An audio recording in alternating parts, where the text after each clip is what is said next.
Assalamualaikum warahmatullahi wabarakatuh. Alhamdulillah summa alhamdulillah alladzi alafa baina qulubikum fa asbahtum bi ni'matihi ikhwana. Asyhadu an la ilaha illallah wahdahu la syarikalah wa asyhadu anna Muhammadan abduhu wa rasuluh. Allahumma salli ala Muhammad wa ala alihi wa sahbihi wa sallim ajma'in, amma ba'du. Subhanaka la ilma lana illa ma 'allamtana innaka antal alimul hakim. Allahumma inna nas'aluka al-huda wa tuqa wal afafa wal ghina. Allahumma inna nas'aluka ilman nafi'a wa rizqan thayyiba wa amalan mutaqabbalah, amma ba'du. Nyala ya? Alhamdulillah. Para jamaah, malam ini kita studi tentang satu hadis. Kalau dalam ulumul hadis itu disebut hadis nubuwah, yaitu tentang prediksi Nabi tentang kondisi akhir zaman. Jadi kalau Nabi memprediksi tentang kondisi akhir zaman, biasanya diawali sayati alan nasi zamanun. Itu berarti didefinisikan sebagai hadis nubuwah, ramalan Nabi tentang kondisi akhir zaman. Kalau Nabi yang menyampaikan, walaupun disebut prediksi, tapi itu pasti benar. Karena kalau Nabi yang menyampaikan itu bukan dari hawa nafsunya, tapi dari wahyu yang diwahyukan. Wa ma yantiqu anil hawa in huwa illa wahyu yuha, itu ayatnya. Bahkan ada seorang juga disebut meramalkan, istilah ilmunya itu futurolog, orang yang bisa memprediksi tentang kondisi akhir zaman. Tapi kebenarannya masih nisbi, karena bukan nabi, bukan rasul. Misalnya kalau sampai kenal dengan seorang yang bernama Ronggo Warsito yang meramalkan kondisi akhir zaman sebagai terminologinya zaman edan. Yen ora edan ora kaumanan, itu menunjukkan keburukan zaman. Kemudian yang agak mendekati dengan kondisi zaman akhir itu ada futurolog dari Amerika, namanya Samuel Paul Huntington namanya. Jelas ini bukan orang Sukodono kalau ada Samuel ini, orang Amerika. Coba saya sebut sedikit, itu dia juga futurolog yang memprediksi tentang kondisi akhir zaman, tetapi tidak semua benar, tapi ada sebagian yang benar. Bukunya itu The Glass of Civilization, artinya ada benturan peradaban. Jadi di akhir zaman itu, perang itu tidak hanya dengan senjata, tapi ada benturan peradaban yang nanti mengerucut pada benturan Islam dan Barat, atau dalam definisi yang lebih jelas Islam dan kafir. Cuman dia pakai Islam dan Barat. Barat sebagai mewakili orang-orang non-Muslim, kemudian Timur Tengah, kemudian termasuk Indonesia. Ini masuk bagian dari konflik peradaban antara Islam dan non-Muslim. Kenapa? Mereka ketakutan karena dalam buku ini disebutkan Islam nanti akan muncul sebagai musuh bersama orang-orang Barat. Oleh karena itu, sebelum mereka menyerang orang Barat, menyerang duluan, sehingga umat Islam itu di berbagai belahan dirusak. Ini luas, tapi kalau dalam konteks Indonesia itu ada 3 yang dirusak. Yang pertama secara ideologis, politik Islam dirusak. Yang kedua agama. Yang ketiga pendidikan. Coba sampean bayangkan, kalau partai sekuler di negeri ini aman saja, tapi coba PKS dipecah jadi 2. Karena secara ideologis itu Islam, ada Gelora, ada PKS, tapi kelihatannya gagal. Kekuatan besar yang memecah partai ini gagal, padahal kekuatan besar. Sampai teman-teman PKS dalam tanda petik ada yang menemukan ketika partai ini mencetak banner itu ternyata, ini saya belum cek ya, jadi off the record saja, ada salah satu aktivis itu yang bayari ternyata Haritanu Pak, bannernya itu, wallahu alam, makanya logonya agak mirip warnanya. Ini off the record, jangan ngomong ke anak-anak PKS, nanti saya dimarahin. Kemudian ya partai kita 8 juga jadi 2. Yang paling akhir, paling hangat hari ini masih digoreng, itu dihadapkan PKB dengan PBNU. Itu jangan dikira konflik itu internal mereka, ada kekuatan besar yang disebut benturan peradaban itu yang ingin. Sampai jangan bersyukur kalau Partai Kebangkitan Bangsa dan PBNU bertarung, alhamdulillah.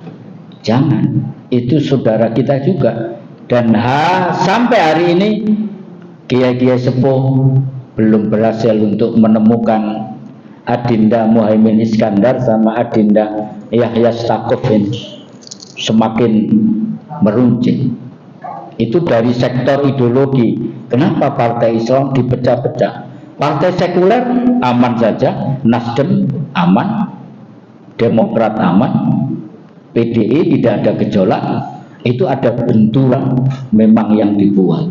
Yang kedua dalam aspek pendidikan. Pendidikan ini dirusak melalui Menteri Pendidikan. Apa kerusakannya? Yang paling hangat sampai hari ini, sampai emak-emak protes, itu ada keputusan pemerintah untuk bagi kondom di sekolah. Itu kan majnun, gila. Ya memang dirusak. Bayangkan kalau anak-anak itu sekolah bawa kondom. Ngeri. Saya ini guru yang 35 tahun jadi guru. Saya tahu persis bahwa menteri sekarang itu nggak ngerti pendidikan. Mengerikan. Mbak Yu saya, Mbak Yu ipar itu ngajar di SMP Islam di daerah timur. Dia memergoki muridnya, masuk 2 anak laki perempuan, masuk ke kamar mandi, kok barengan, dibiarkan saja, dianggap kan ada laki ada perempuan. Ternyata begitu kakak saya ini balik, ternyata 2 orang itu keluar, terlihat di roknya seragam bawah itu berceceran air mani. Itu anak SMP. Mau dipanggil oleh kakak ipar saya itu, diinterogasi, kemudian ngaku, dipukuli habis-habisan dengan penggaris di ruang kepala sekolah. Artinya ikut dorong dibagi loh kondomnya, wis kono dan dibagi. Dan sekarang Dinas Pendidikan Jawa Timur kesulitan bagaimana cara membaginya karena belum ada juga dari pusat. Ya nanti kita ajarilah bagaimana membagi supaya adil dan merata kepada siswa itu, biar sempurna kerusakan. Iki wis kate diganti loh, sik koper membuat kerusakan nih. Jadi apa rezim ini daya rusaknya itu luar biasa, masif banget. Ini benturan yang diciptakan oleh kekuatan besar. Kemudian agama. Dari aspek agama, mulai sekarang yang paling keras apa? untuk mendirikan tempat ibadah, sudah langsung bikin, tidak melalui keputusan bersama antara Menteri Agama dan Departemen Dalam Negeri berkaitan misalnya kalau mendirikan gereja minimal harus ada sekian ratus tanda tangan misalnya, itu kesepakatan. Itu bapak-bapak harus punya itu pedoman pendirian rumah ibadah. Waktu itu Menteri Agamanya masih Alamsyah Ratu Prawira Negara, itu dibukukan. Jadi pedomannya itu dibukukan, termasuk aliran-aliran sesat dalam Islam itu dibukukan, ciri-cirinya ada berapa, itu harus punya kita. Nanti kalau ada kita jadi RT, jadi RW begitu, kemudian ada orang yang mau mendirikan tempat ibadah atau rumahnya dipakai untuk kebaktian, kita bisa protes dengan mengetahui pedoman itu, kita laporkan, itu bisa ditutup.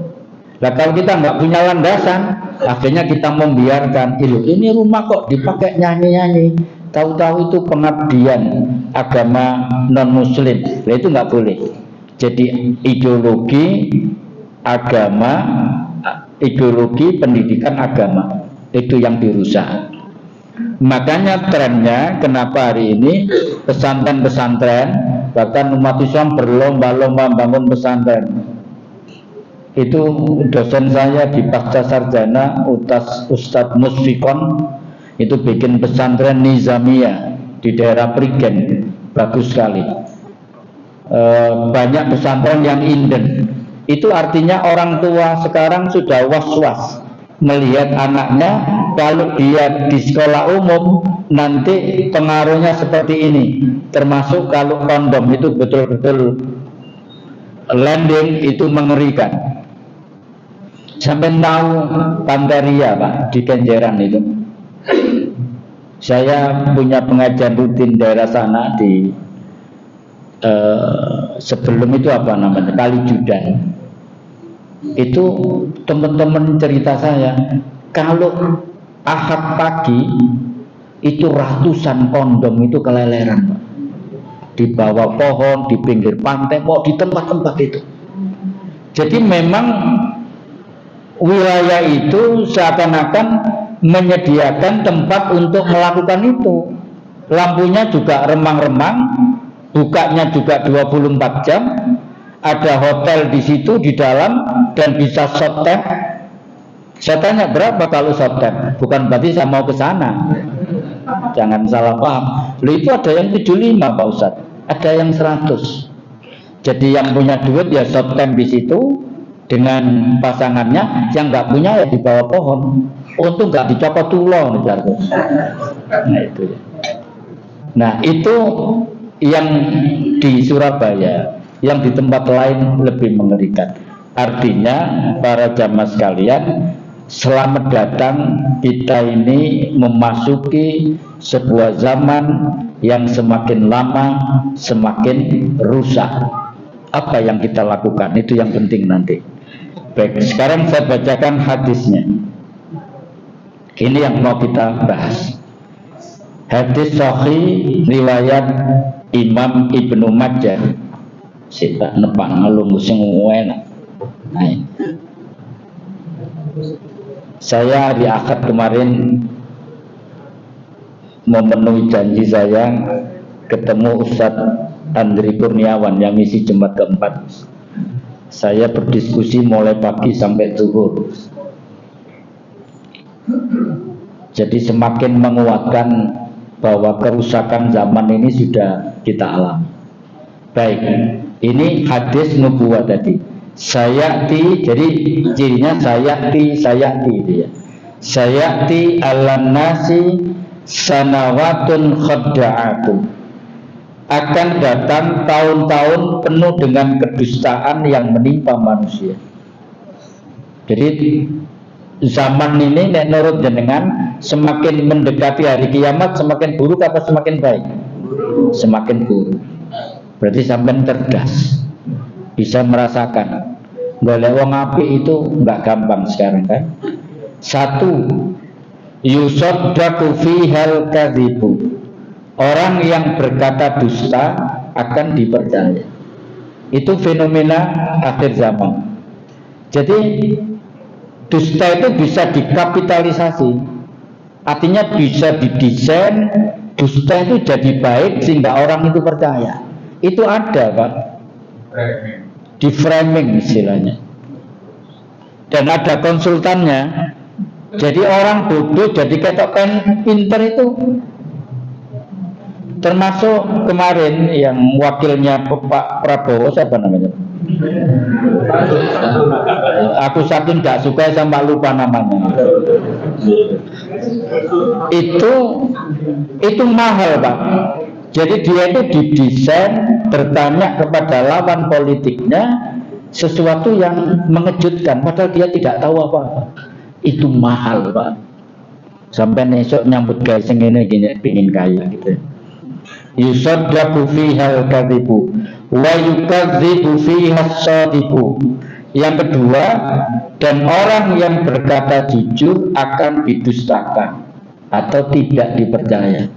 Yaitu tadi di framing bagaimana orang baik jadi tidak baik.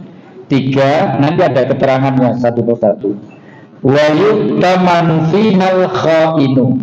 Amanat pun diberikan kepada orang yang berkhianat. Jadi kita memilih, yang kita pilih ternyata berkhianat. Yang keempat, wa yuhawwanu fihal aminu. Orang yang jujur dikhianati. Jadi kalau jujur nasibnya juga malah tragis, dikhianati, hancur, lebur. Sampai kok seriusnya nih Pak Ketanya, santai aja Pak Ket. Santai kok mabenteng nih, medeni sampai. Kemudian yang nomor berapa? 5, yang terakhir. Wa yantiqu fiha ruwaibida. Dan ruwaibida juga ikut bicara, ikut memberikan statement. Kila ditanyakan kepada Nabi, maksudnya wa marwaibida, apakah ruwaibida itu? Kala Nabi menjawab, ar-rajulu tafihu fi amril ammah, orang bodoh yang mengurus perkara umum, atau lebih jelasnya orang bodoh menjadi pemimpin publik. Sudah terjadi apa sudah terjadi? Berarti ini Nabi, prediksi Nabi benar. Kita yang merasakan. Makanya nanti hadis terakhir itu sampai kita itu lebih baik mati. Kalau bisa kamu mati saja di saat itu, kata Nabi. Maknanya bukan disuruh bunuh diri, bukan. Nah nanti kita sampai ke sana. Baik, kita elaborasi pelan-pelan satu persatu. Yang pertama, orang yang berkata dusta akan dipercaya. Yusaddaqu fihal kadhib. Jadi pada tataran para jamaah sekalian, orang berdusta itu karena dia makan hidup dari berdusta, dia tidak bisa makan kalau tidak berdusta, dia tidak bisa dapat kesempatan kalau tidak berdusta, maka orang seperti ini mendesain dustanya itu sehingga menjadi dusta yang bisa masuk akal, bisa diterima. Nah, orang-orang yang lugu itu apa bahasa Indonesia? Polos, itu jadi makanan orang-orang yang berdusta ini. Yaitu tadi, dusta itu bisa didesain sedemikian rupa. Contoh begini, orang Indonesia itu paling suka mendesain sesuatu yang buruk jadi kelihatan tidak buruk. Contoh, ada istilah pelembungan. Sampai tahu pelembungan? Itu pertama dikasih identitas PSK.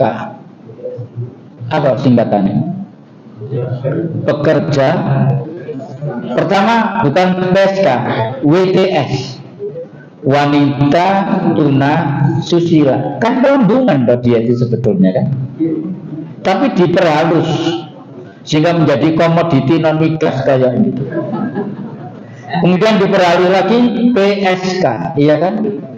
Pekerja seks komersial. Kan kayak jualan produk begitu.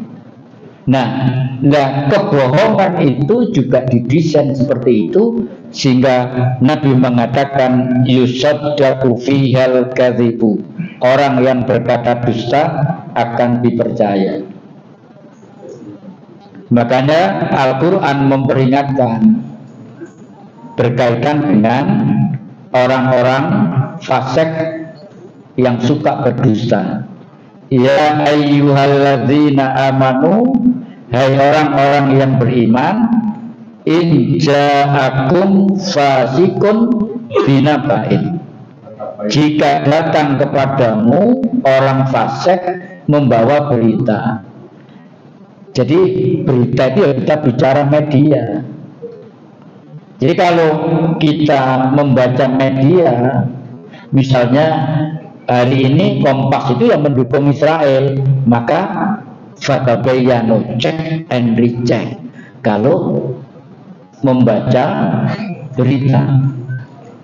Kalau agak objektif, hari ini Tempo terbitan 4 Agustus tidak ada di pasaran. Coba cari. Karena itu begitu tersebar di tempat karena berkaitan dengan kritik terhadap rezim hari ini.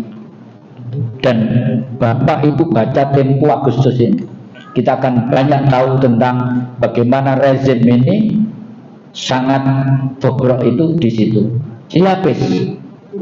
Kalau perlu mungkin ambil yang di yang online-nya ya gitu ya.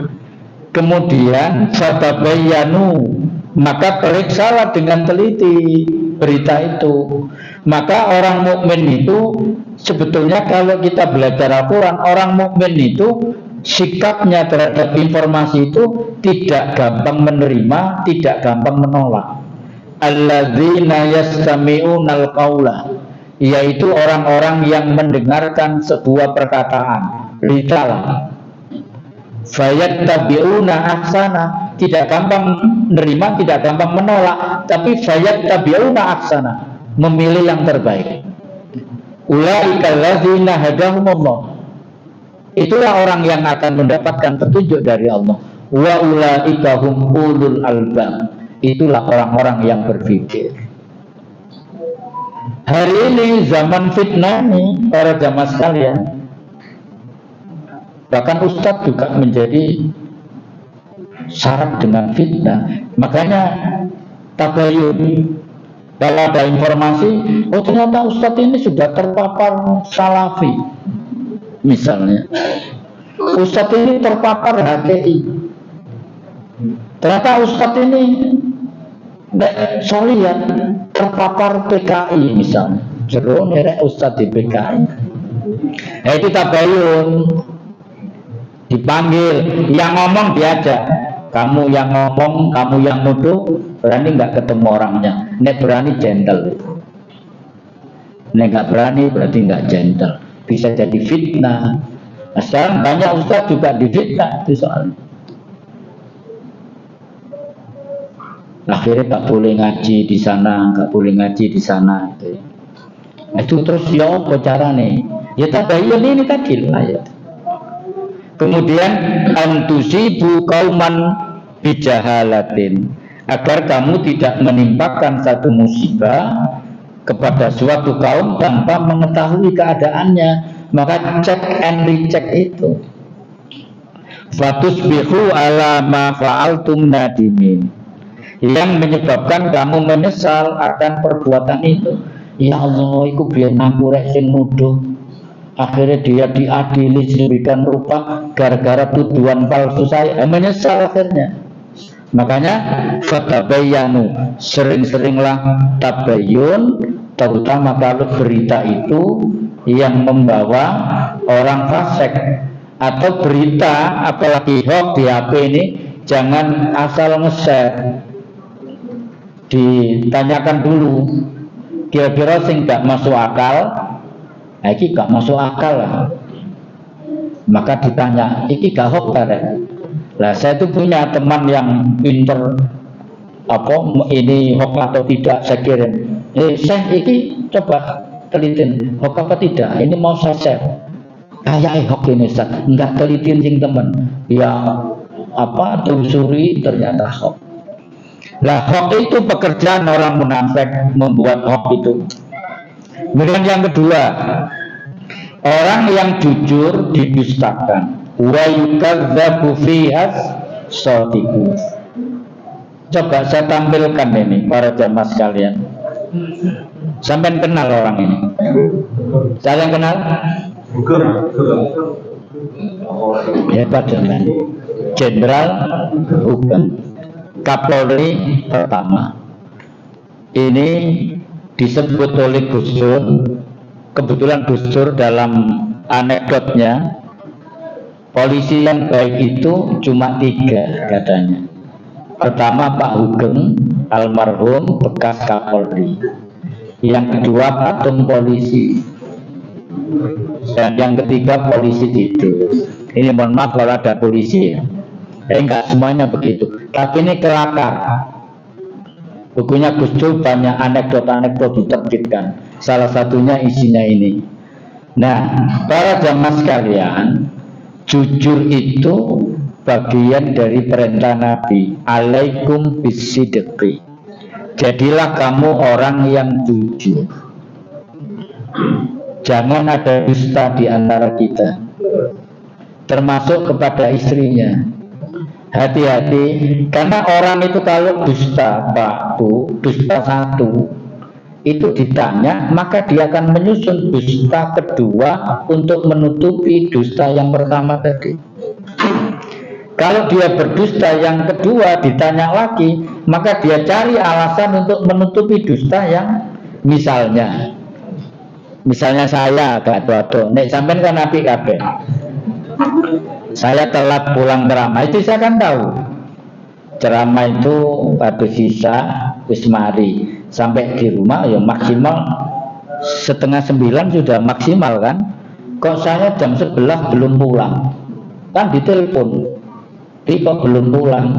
Aku gampang tak foto ambek koncoku, cret ambek kopi ini.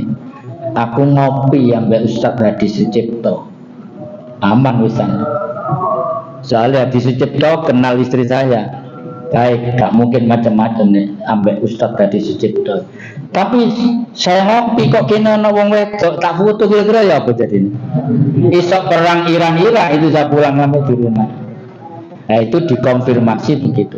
Jujur itu kalau sudah sekali jujur aman. Tapi kalau mencoba berdusta sekali, panjang urusannya. Apalagi kalau dia tidak jujur kepada publik. Ngeri itu.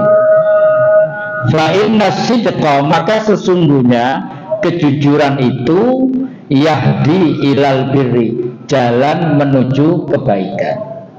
Wa innal birra, dan sesungguhnya kebaikan itu yahdi ilal jannah, jalan menuju surga. Makanya para jamaah sekalian, kalau kita bicara karakteristik orang yang soleh, surat Ali Imran 113 sampai 114 itu, pertama orang yang soleh itu pertama cirinya kejujuran, ummatun qaimatun, yaitu entitas umat orang yang jujur. Nama lain dari as-sidqu. Abu Bakar itu mendapatkan gelar Abu Bakar as-sidqu. Kita baca as-sidq itu karena pertama dia jujur. Pernah dia hampir tidak jujur karena subjektif. Itu langsung turun ayat mengingatkan Abu Bakar ketika dia biasa sedekah kepada kerabatnya perempuan. Kerabatnya ini ikut menyebarkan hadis ifki berkaitan Siti Aisyah, mendapatkan tuduhan dari orang munafik itu yang melakukan perselingkuhan dengan salah satu pasukan. Dia ikut menyebarkan. Maka Abu Bakar bersumpah, demi Allah mulai besok gak tak kirim beras. Biasa dikirim beras 10 kilo, di stop. Turun ayat. Jangan karena kebencianmu kamu berlaku tidak adil. Itu ayat untuk Abu Bakar. Diselamatkan Abu Bakar. Maka tokoh ini yang saya sebut ini orang yang jujur, sederhana hidupnya. Baik, nomor berapa sekarang? Yang ketiga, amanat diberikan kepada yang berkhianat. Wa yu'tamanu fihal khainu. Para jamaah sekalian, ini bicara tentang orang munafik. Kalau sudah khianat, itu alamatnya kepada orang munafik. Kalau bicara lengkap berkaitan dengan orang munafik, itu di dalam Al-Quran disebut 4 karakter, dalam hadis juga 4 karakter. Ini pertama, Allah mengatakan orang munafik itu dalam surat An-Nisa ayat 142. Innal munafikina, sesungguhnya orang-orang munafik itu yukhadi'unallah, mereka itu menipu Allah, wa huwa khadi'uhum, dan Allah akan membalas tipuan mereka. Gimana sih menipu Allah itu? Orang munafik itu kalau bahasa kita itu KTP-nya Islam tapi jerone kafir. Nah dia itu menipu Allah, pura-pura Islam padahal kafir. Lah Allah kok ditipu? Ya dia dibalas tipuan mereka. 1, menipu Allah. 2, wa iza qamu ila shalah qamu kusala. Dan apabila mereka berdiri untuk sholat, mereka berdiri dengan malas. Berarti orang munafik itu ya sholat. Kalau zaman Nabi, orang munafik itu sholatnya duhur, asar, maghrib. Karena Nabi bisa melihat. Ketika Nabi nggak bisa melihat, gelap, karena lampunya nggak ada di masjid itu waktu itu, subuh, isya dia nggak sholat.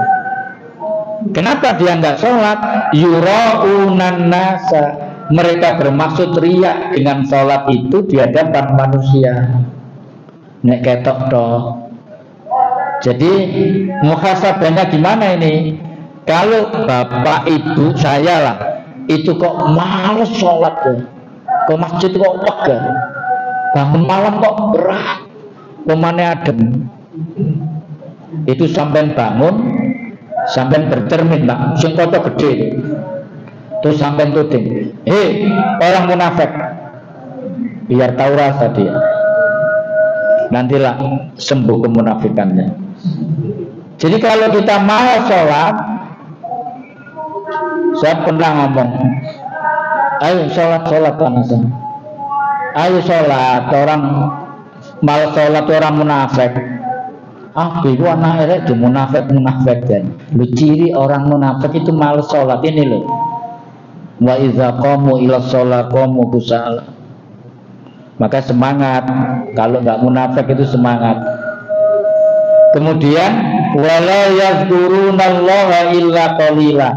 Dan tidaklah mereka menyebut Allah kecuali sedikit. Nek zikir itu kesusu.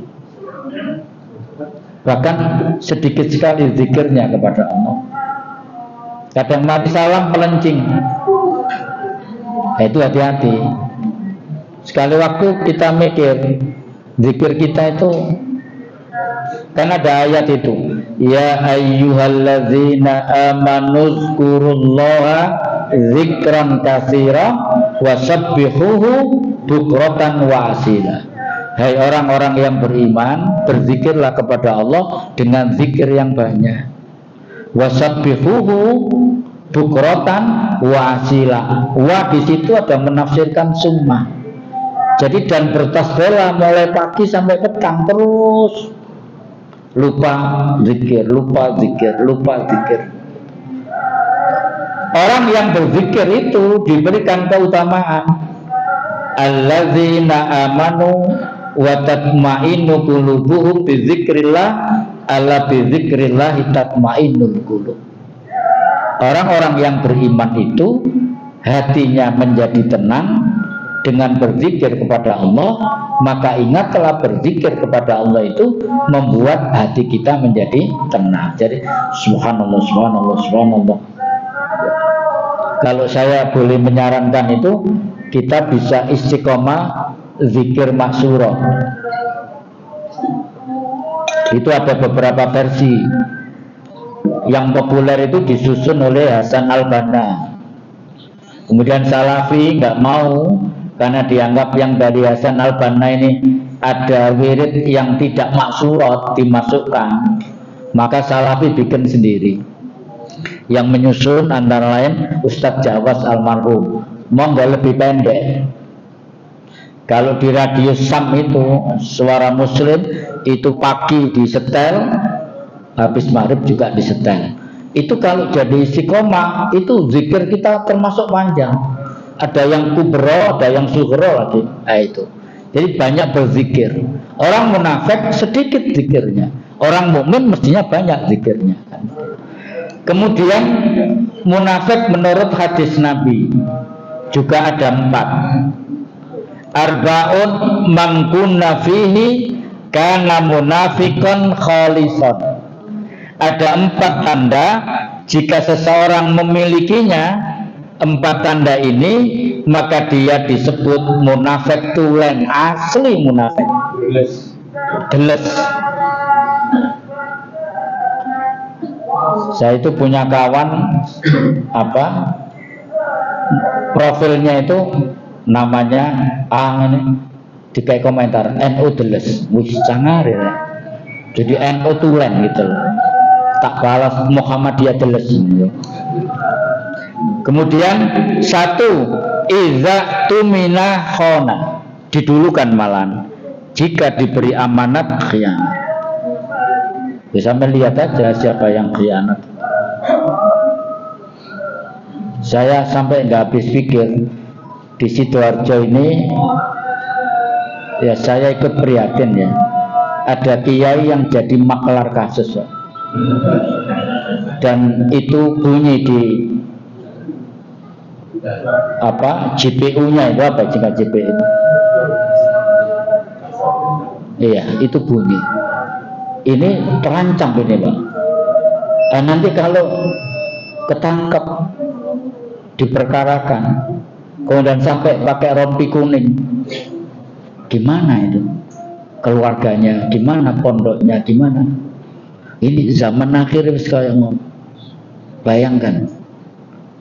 Kemudian menantunya juga kena, tapi belum diproses. Ini rame-rame mengembalikan uangnya. Saya sering terlambat di Gresik, di Masjid Fakih Usman Unmu Gresik. Tahu persis kondisi Gresik. Bupatinya juga bermasalah. Tapi si aman, si kuat. Mungkin bayari si kuat. Akan dulu ya. Baik. Sampai mana tadi? Saya minta beberapa menit ya. Ngaji belum sampai 1 jam guys.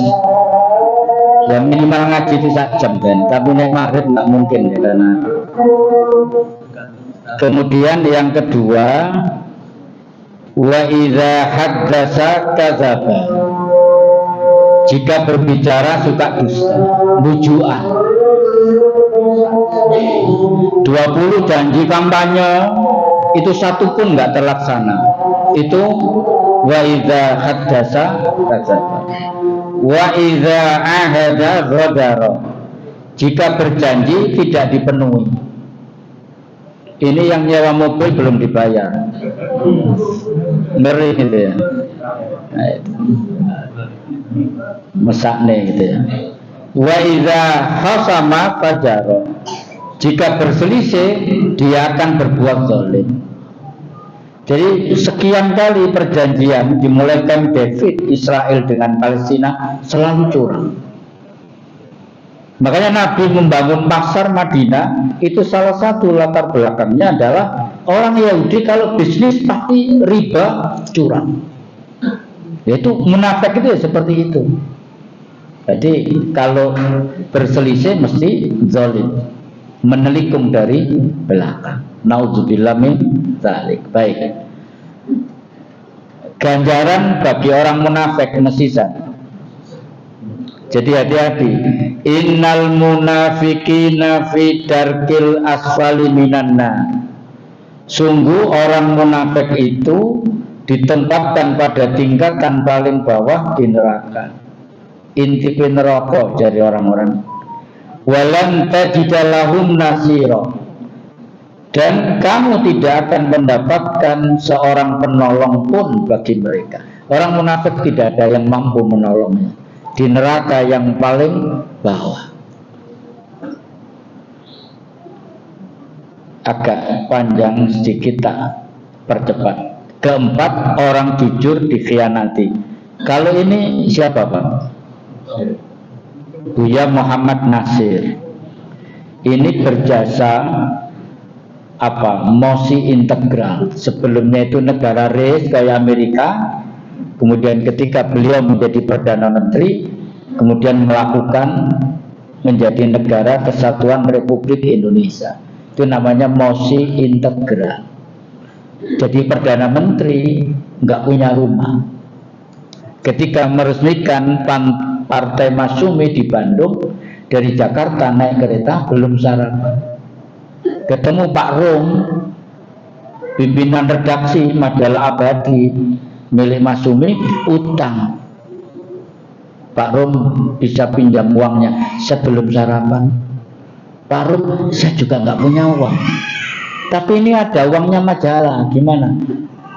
Sampai pakai untuk sarapan kan? Kalau uangnya majalah jangan. Jakarta, Bandung kembali Jakarta, meresmikan partai besar dan seorang Perdana Menteri, ya esok sarapan. Ngono sampai ngaji njaluk mangan.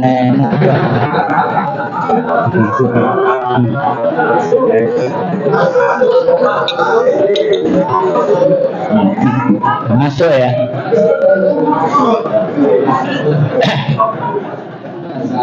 Ini ada buku bagus ya. Kalau sampean browsing buku lama, judulnya Kapita Selecta, bukunya Buya Muhammad Nasir. Yang kedua Fiqhud Dakwah, itu buku bagus. Seorang dai harus baca Fiqhud Dakwahnya Buya Muhammad Nasir. Nah itu.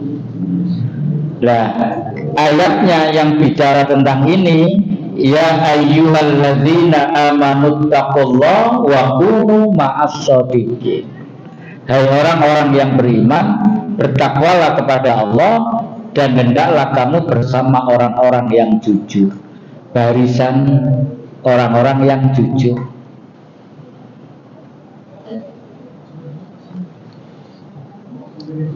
Baik, ini dibaca sendiri agar kita adil dan jujur. Nah, kemudian terakhir ini yang penting Pak. Iya. Lakone. Ruwabito tadi. Apa ruwabito itu? Yaitu orang bodoh menjadi pemimpin publik. Kenapa orang kok bisa memilih Pak? Sampai pernah nggak berpikir? Berarti konsultannya ini, konsultan politiknya, sampai memasukkan suara dikasih alat, itu hebat. Kenapa orang jahat kok lebih pintar dari orang yang jujur? Itu masalahnya. Sehingga bisa merubah itu sampai tahu kotorannya kebo itu. Tahu Pak, teletong. Itu kan teletong dipoles jadi emas. Yang emas sampai kalah dalam percaturan politik di Republik ini. Betapa jahatnya zaman itu kan gitu. Nah ini Pak. Kemudian saya tunjukkan hadis untuk melengkapi ini. Dampak kepemimpinan yang bodoh. Jadi kita ini mengerikan Pak, Republik ini. Setiap podo sumpek kita sampai aku membagi sumpek saja. Jangan saya saja yang nanggung problem ini sampai badan saya kurusin. Jadi tak kena saya podo ngerasakno gitu ya. Nabi mengatakan badiru bil a'mali sitan. Bersegera beramal sebelum datangnya 6 perkara. Artinya kembali jalan yang lurus sebelum 6 ini terjadi. Bahkan ini prediksi saya sudah terjadi. Pertama, imaratus sufaha, munculnya kepemimpinan orang bodoh. Sudah 2 periode mesti gimana? Imaratus sufaha, Lah, para pakar hadis ketika mensyarah ini kan di bawahnya ada imaratus sufaha, itulah yang punya dampak terhadap di bawahnya ini. Gara-gara imaratus sufaha muncul 2, 3, 4, 5 ini. Yang kedua, wakasratus surati, banyaknya polisi. Sekali lagi mohon maaf kalau ada polisi, tidak seluruh polisi itu buruk.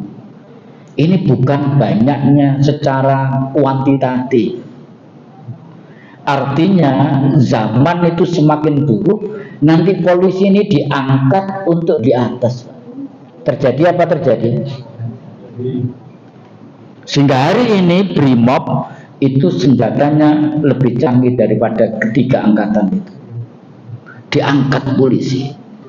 Lho iki Kanjeng Nabi sing ngomong, oh betul ya, polisi menjadi panglima, tapi institusi yang paling rusak di Republik ini institusi ini.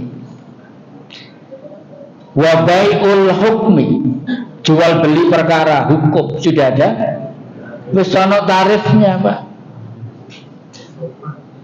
Jadi kalau orang kecil lapor ke polisi tidak dilayani, tapi kalau orang berduit lapor dilayani.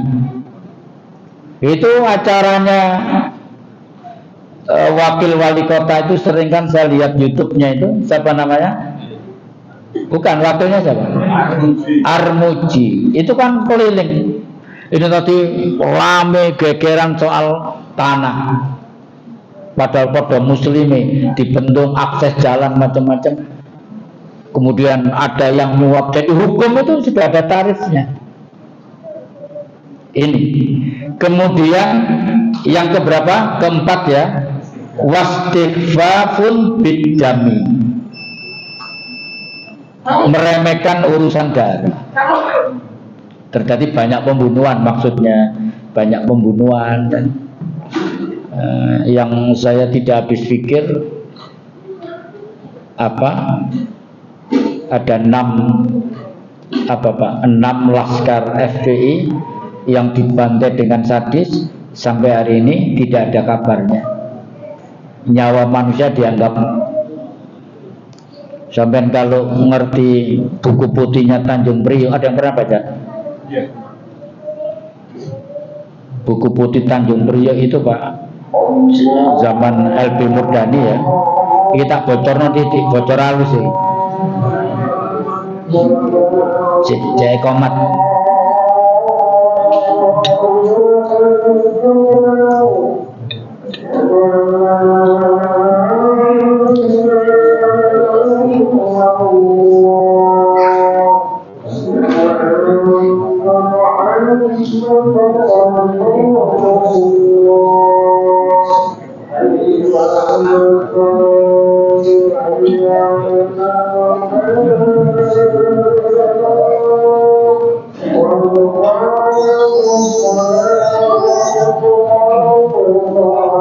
Kurang satu set lagi. Baik, saya punya kawan namanya Sarjo, dia saksi mata. Ini di luar buku putih ya. Jadi itu kan kasusnya ada tentara masuk masjid sepatunya tidak dilepas awalnya. Kemudian singkat cerita terjadi konflik. Sampai tahu Pak, ribuan umat Islam, tokohnya namanya Amir Biki. Nanti sejarahnya itu istrinya Amir Biki itu dikawini semalam oleh Kiai Nur Muhammad Iskandar. Nikah di hotel, dikumpuli malam itu, kemudian pulang sudah. Sampailah ke media di Tempo, kemudian beliau tidak boleh ceramah di RCTI. Itu ceritanya. Nah ini ditembak ribuan orang ini malam itu. Kemudian mayat ini diambil dengan bego Pak, malam itu. Kemudian ditaruh di truk yang jomblangan ini, ngerti? Semua taruh di situ. Ini persis buku putih itu persis yang disaksikan teman saya waktu itu masih SD kelas 4. Dia terdampar di selokan dan menyaksikan malam itu. Sudah mayatnya kemudian dibawa ke satu tempat, dimakamkan dalam satu lubang. Kemudian ada mobil pemadam kebakaran itu kemudian menyemprot darah, bersih pagi sudah. Kemudian LB Murdani pagi itu terbang ke situ Bondo, ada acara dengan Kiai Haji As'ad Samsul Arifi paginya. Jadi habis membantai ribuan orang, dia sowan ke Kiai. Bayangkan kejamnya orang kafir itu Pak, kalau berkuasa.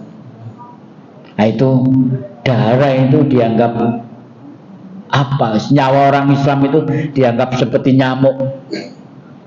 Tapi nanti apa hukuman LB Murdani? Dia itu ansal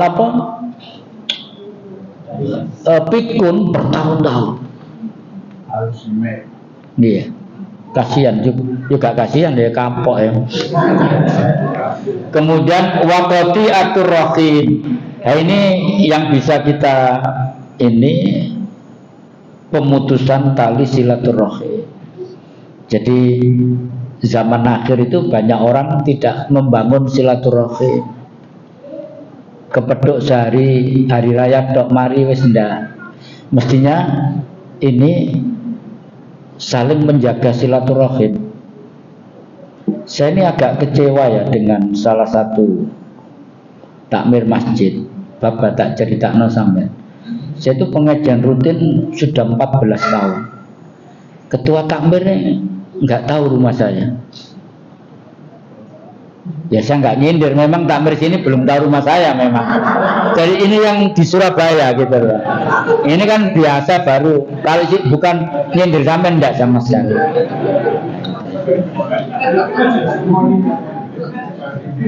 Sampai membengkung teh. Terus apa? Jarang ngalami saya begitu.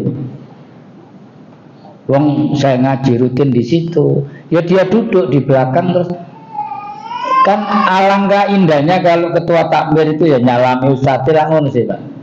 Cuma aku diam. Kemudian kabar terakhir itu naudzubillah ya, masjidnya itu di lorong RW harus diganti.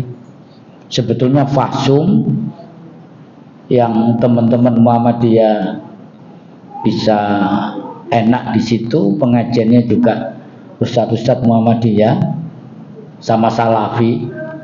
Sekarang harus tahlilan masuk ke masjid gara-gara iki mau cengkal itu angel tuturane. Nah, yang terakhir wa maswun yattakhidunal Qur'an mazamira. Ini harus ditafsirkan, banyak pandangan. Anak muda yang menjadikan Al-Quran layaknya nyanyian. Pertanyaannya, boleh nggak Al-Quran itu dilakukan? Ternyata sejak zaman mazhab sudah berdebat.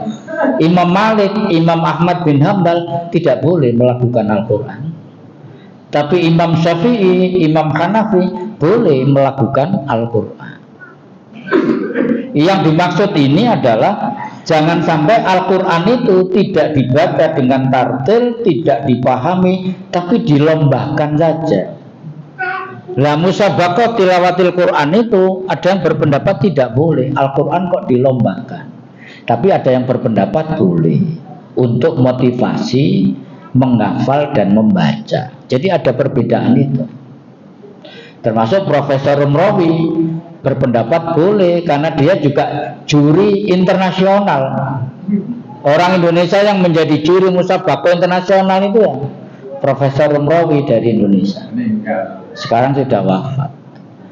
Jadi intinya yang terakhir ini jangan sampai Al-Quran itu berhenti pada bacaannya yang bagus, kemudian tidak memaknai, kemudian menjalankan isi kandungannya. Itu sebetulnya intinya. Yang terakhir sebagai penutup Pak, ini menurut saya agak penting ya, puncak kerusakan zaman. Nabi mengatakan dalam hadis Ibnu Majah, saya baca cepat, latun taqawunna kama yuntaqat tamru min akfalihi. Kalian kelak akan dipilah-pilah seperti kurma yang dipilah-pilah dari yang mentah. Jadi kurma itu dipilah, Pak, ini sing mentah, ini sing mateng, dipilah-pilah begitu. Dan kalian umat Islam akan dipilah-pilah seperti itu. Artinya ini dikasih stigma. Ini stigma radikal, ini stigma moderat, ini stigma. Itu bagian class civilization. Jadi stigma itu mereka yang buat. Nek iki Islam moderat itu. Nek iki Islam liberal. Nek iki Islam radikal. Itu tidak menguntungkan sama sekali. Julukan itu buatan mereka. Jangan sering dipakai. Apalagi sekarang ada julukan baru. Namanya Musa. Ya itu ya. Nah, kemudian fal yadhaban nahyarukum. Karena itu orang-orang yang baik itu akan meninggal dulu. Orang-orang baik itu akan sing mati. Wal yabqayanna sirarukum. Dan orang yang tidak baik, yang tersisa dari kalian, orang yang buruk. Berarti sing urip-urip iki elek kabeh gitu. Itu. Ini bukan begitu maknanya. Maka Nabi mengatakan famutu inistata'tum. Maka matilah segera jika kalian bisa. Bukan bunuh diri. Artinya ayat ini warning, peringatan. Nabi ingin mengatakan begini, hati-hati umat Islam. Zaman itu semakin lama semakin buruk. Orang-orang yang baik itu dipanggil dulu oleh Allah. Tinggal orang-orang yang buruk. Maka kalian jangan seperti orang yang tertinggal, yang buruk-buruk itu. Kalau kalian tidak bisa tetap baik dalam kondisi zaman yang buruk itu, kematian itu lebih baik daripada kehidupan. Ngono maknane. Jadi jangan sampai nanti pulang usah aku tak mati ya. Hadise kongkon mati. Asyik aku urusan polisi gara-gara pengajian terjadilah bunuh diri massal dari jamaah Masjid Al-Ihsan, berita laporan. Gitu. Nah ini maksudnya seperti itu. Artinya waspada. Di hari akhir kehidupan ini banyak fitnah, jangan sampai kita terpapar fitnah yang buruk itu maksudnya.